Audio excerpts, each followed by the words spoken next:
Eli here, and today we're going to talk about Consecrated Path Totems as a Chieftain. In the background here, you're going to see some clips of me going through just alking going with the 4 Shaper Guardians. As long as there's no physical reflect, we don't really care what other mods the map has. The biggest upside that I found for this build that's a little different from other totem builds is that because they're Consecrated Path Totems and they have an attack range, they can crawl along the map with you and move from pack to pack. And while the gameplay loop still has you recasting your Ancestral Protector totems to give the attack speed bonus for your Consecrated Path totems fairly frequently, it does mean in wide open spaces you don't have to recast totems as much as you're moving about, because they'll be moving and clearing packs with you or off screen from you. And because they're so durable, you don't have to recast them very often during boss fights. This is especially useful when you start doing events like the Maven and Uber Elder, where the boss fight is broken up by phases, and so you can essentially, during most of the phases of both of these fights, set down your set of 2 Consecrated Path, your War Chief, and your Protector totems, and let them do what they do while you dodge all of the incoming attacks. One of the great things about this build, and what originally drew me to it, is that the big power spike in your mid game from the start of the league is going to be from getting a Crown of Eyes and the Iron Will passive keystone that's now on the passive tree. While it's all well and good to get the Iron Fortress later on to increase your strength and get more of a damage output synergy from your Crown of Eyes and Iron Will, it's not necessary to give you an initial power spike to boost you into later yellows and low red maps. Because this is a strength stacking build, we're going to want to get our Brutus Lead Sprinkler, our Astramentus, and Alberon's Warpath items, which are all relatively cheap. And when I say relatively cheap, I mean you can absolutely farm these items with ease by doing the Chaos recipe early in the league if you don't get lucky at all with any drops. Because it's a totem build, we're also going to want to pick up a shield that has +1 max number of totems, which they're expensive if you want to get a really good shield, but you don't really need a really good shield. This is the one that I'm using for all of my endgame content that I've recorded for this video. It's okay, but it's nothing to write home about. Now the belt is going to want to have increased % attributes along with a high strength roll, so you're going to want a heavy belt like this to get as much strength as you can out of that slot. But far and away the most expensive item that you're going to get for this build is a 6-linked Iron Fortress, which should run you probably average about 3.5 exalts during the early to late early start of the league, maybe a couple weeks in. So that's the most difficult piece to acquire. However, because you don't absolutely need this item for the build to work, you can progress yourself into red tier maps and hopefully get into Conqueror farming and other ways, boss farming, to acquire consistent amounts of currency so that you can progressively get up to being able to purchase your 6-link Iron Fortress. And once you have this baseline set of items for your character, you're going to want to get a couple of cluster jewels, and a couple of them are pretty expensive. A few exalts for one of the cluster jewels. Are they mandatory? Not exactly. Like any build that can progress itself into red tier maps and into boss farming, anything that gives you more damage after this point of getting, your Iron Fortress and all these base items for your character, cluster jewels for this build basically smooth out the endgame experience. But because we're a totem build, we're already dealing passive damage all the time, which means boss fights and all these monsters are already at a fairly severe disadvantage, because you can move around freely and look at them as they're trying to attack you in order to reposition while continuously dealing damage. 2 of the big notable defensive aspects of this character are that you get 50% chance to block attacks, a solid health pool of between 4,800 and 5,200 depending on how you path in the passive tree and the rolls on your items. And because we're a chieftain, the damage that your totems are dealing get leached to you. So you are almost always going to be at the life leech cap. The general gameplay loop for trudging through maps is going to be 3 consecrated totems and then 1 cast of your Ancestral Protector totems. Now, the Ancestral Protector is linked to multiple totems, so you only have to click it once to throw down 2 totems. You can see in the upper left here how many of each totem you have. And when you get to particularly challenging monsters or bosses, you want to change this to cast 2 Consecrated totems, your War Chief totem, and then your Protector totems. So in the upper left, you'll see 2 Consecrated, 1 War Chief, and 2 Protectors. In addition to this, for my variation of the build, I have Veil Haste available, Veil Molten Shell, and Veil Ancestral War Chief.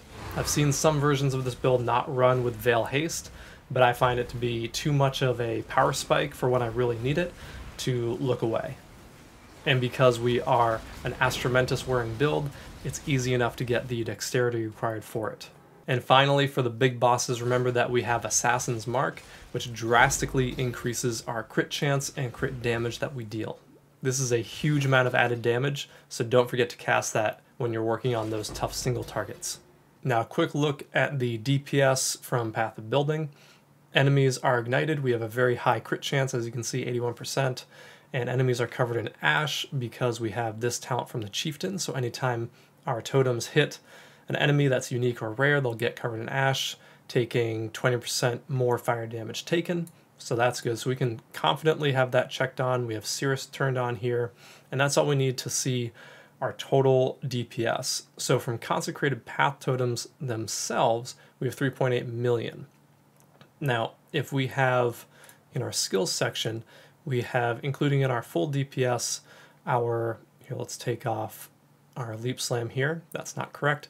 So we have Veil Ancestral War Chief, we have our Consecrated Path totems, and we have our Ancestral Protector totems. And all these other things don't need to be turned on because they're either debuffs that are already counted or they are auras, which are also already counted.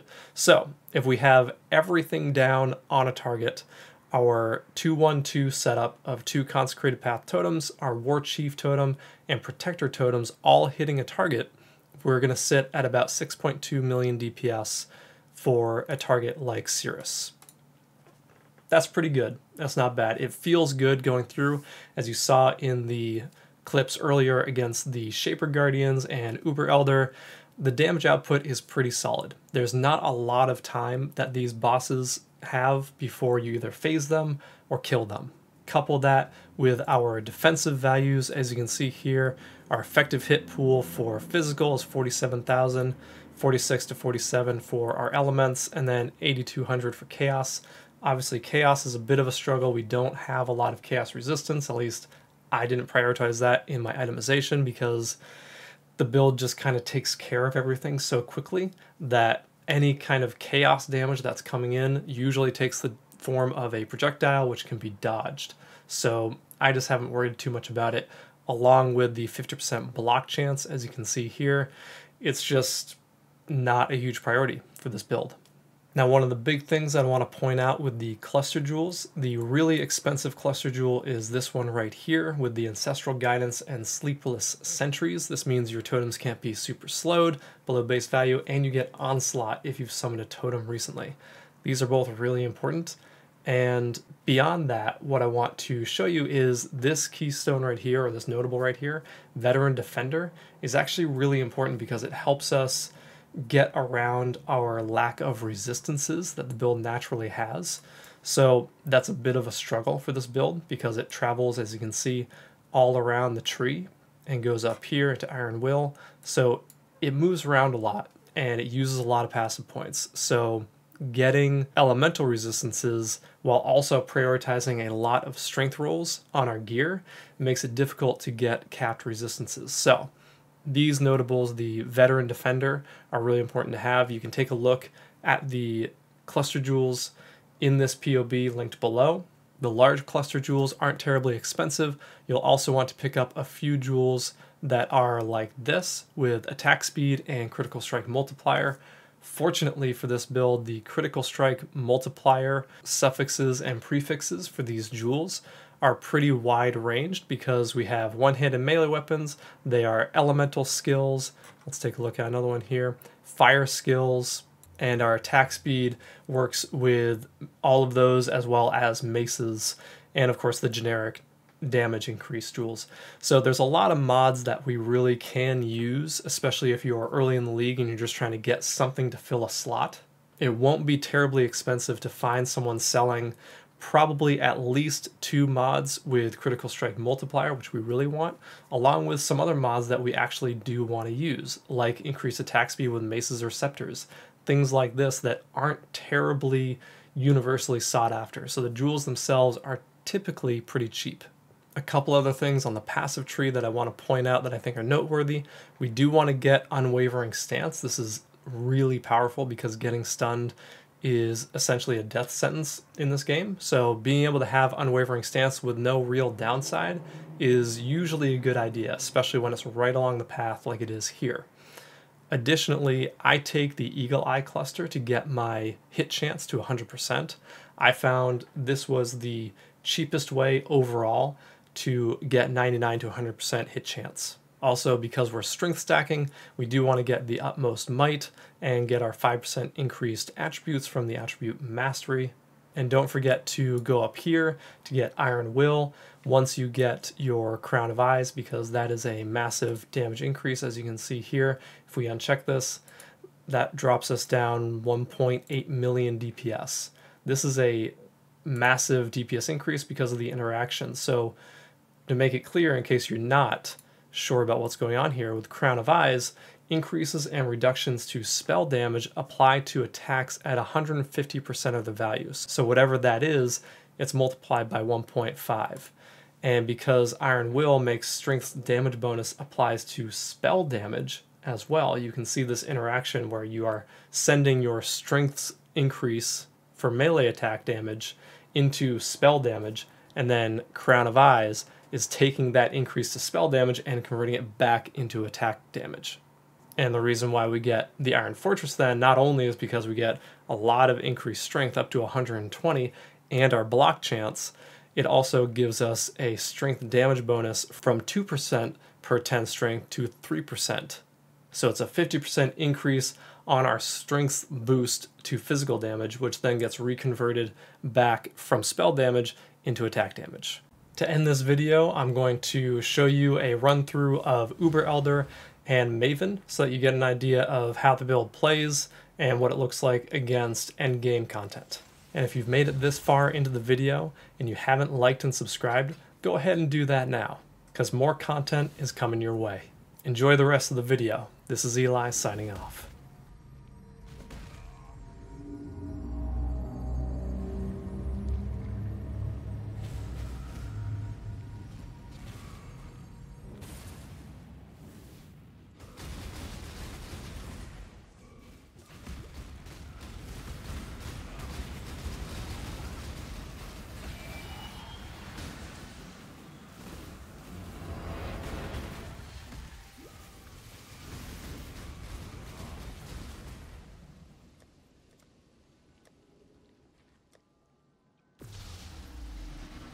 Face the lines.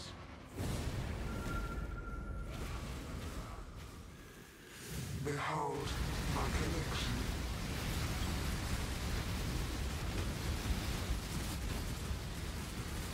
I will have what I want. This will not be an escape.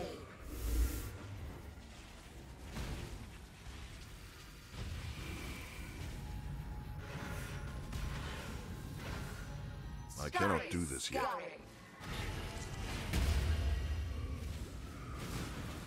A cascade of pain. Death made real.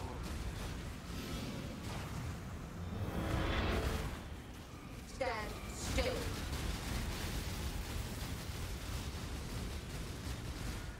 A cascade of pain.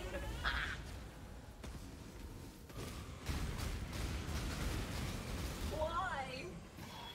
Resistance will be punished. Time contorts. Scary, scary.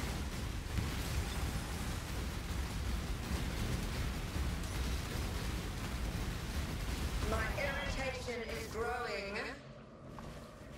Stand still. This will not be an escape.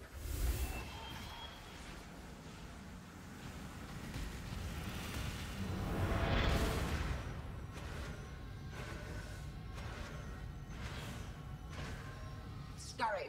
Scurry!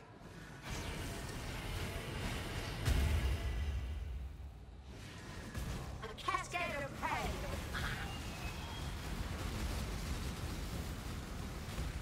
Stand still! Death made real. A cascade of pain! How? Stop resisting. Reality bends. Punishment inescapable.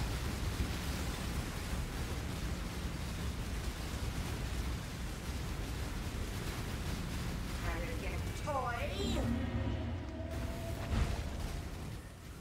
A cascade of pain! This will not be an escape.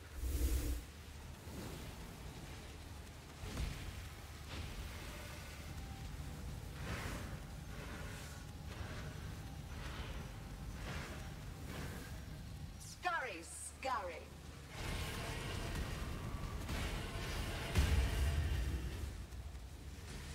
A cascade of pain! Stand still!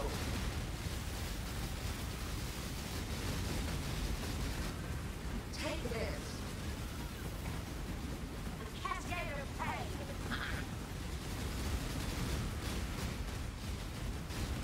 Stand still! I require aid! I cannot do this yet. Exile, do something!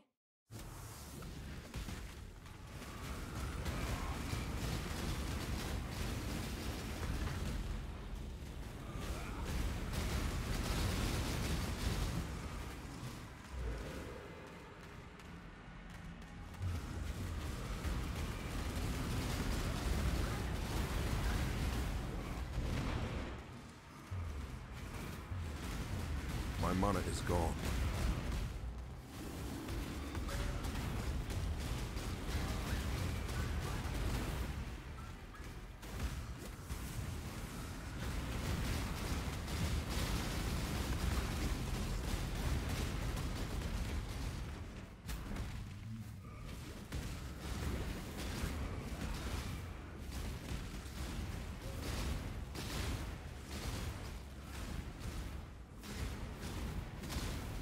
I cannot do this yet.